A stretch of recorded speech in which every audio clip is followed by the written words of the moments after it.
This is the follow-up episode to my conversation with Katrina Fox. If you haven't checked out the first one, make sure you go back one episode so you stay in context and get the max value out of this amazing legacy she's leaving out there. Enjoy this one. See you on the other side. I definitely think that's a great way to see it because, again, it's all about the exchange of energy. People are always going to notice when you're not being genuine, regardless of whatever words you put in front. Is there any daily practice that you make a habit to make sure that you're staying on top of your energy and you're not letting other people take a piece of it?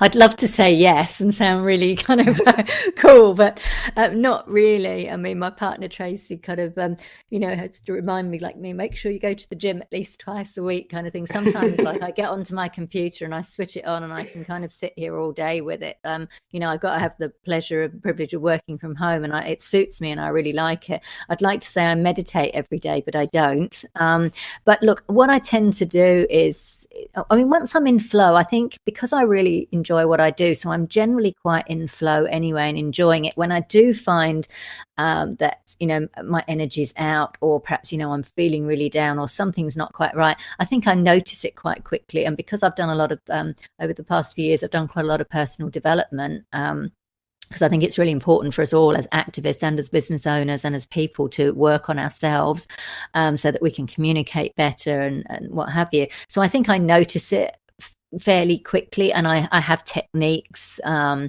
snap out of it. I mean, I actually am a fan of Anthony Robbins. I really like his kind of energy and changing states. So I did that the other day. Sometimes I'll get up off my desk, I'll play some really high energy music and I'll literally dance around my lounge and that just completely changes my energy. So yeah, that would be something. It's not really daily practice, but it's certainly something that if I notice that, I'm tired or I'm a bit fed up with or I'm annoyed with this and the other, then I'm able to change state quite quickly by doing that. Definitely dancing, I feel, is something that people miss out on just because there's so many tips and tricks on, say, you have to meditate 20 minutes a day, you have to do your 10 push-ups, for example. But I guess dancing, which is a bit more spontaneous, definitely has its advantages. And I think a lot of people are missing out on that. Yes, absolutely. And on a Tuesday night, whenever I can as well, I go to a community choir and we sing all these kind of old time songs, which are fabulous. And they don't care that you can't sing in tune, which I can't. I really, really can't sing in tune. It's lovely.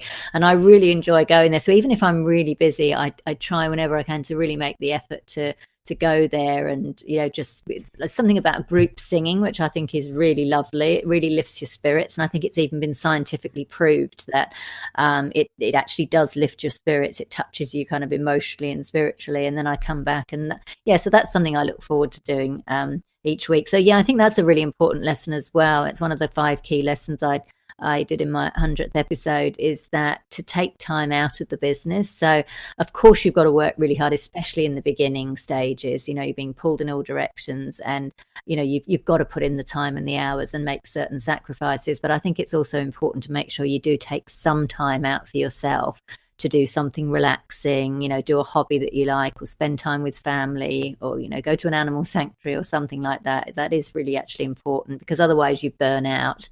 And then you're sort of not much help to anybody.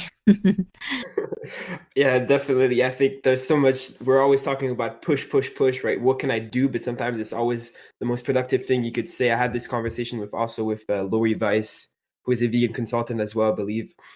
And she talked about how sometimes the most productive thing you could do is actually unwind and take some downtime for yourself. Yeah, it's the whole thing of like, we say to people, the first thing we say to them when we meet them is, what do you do? Whereas it's actually nice to just be sometimes. So yeah, I definitely agree with that. Is there something that not many people know about you that you feel you'd like to share? You can actually look, this is something I actually teach people in my PR and media trainings. I actually teach people to come up with 5 things that most people don't know about you and to put that on your website and put that into your media kit. So there's actually 5 things on my website, but people can go and check at veganbusinessmedia.com or katrinafox.com. But so not some, those are kind of 5 things I think that most people wouldn't necessarily know.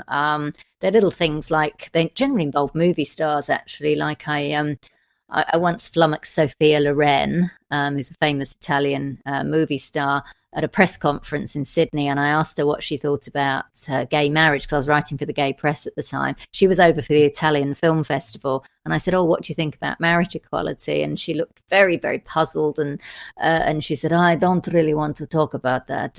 Let's just talk about movies." But I didn't care because, Sophia Loren had spoken to me. So, but yeah, there's it's actually a little handy little exercise. So it's a good question that you're asking, and I hope that listeners will ask themselves that, and I encourage them to come up with 5 or 7 things that most people don't know about you. It makes you much more interesting to the media.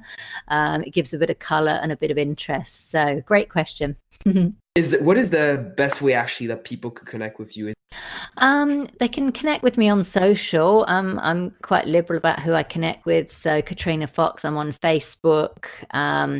I am on Twitter at Katrina Fox. Facebook's generally a good way, but basically if you head over to veganbusinessmedia.com, there's links to all my social there, my LinkedIn, Facebook, Twitter, YouTube, the lot there. So yeah, veganbusinessmedia.com is a good place to start.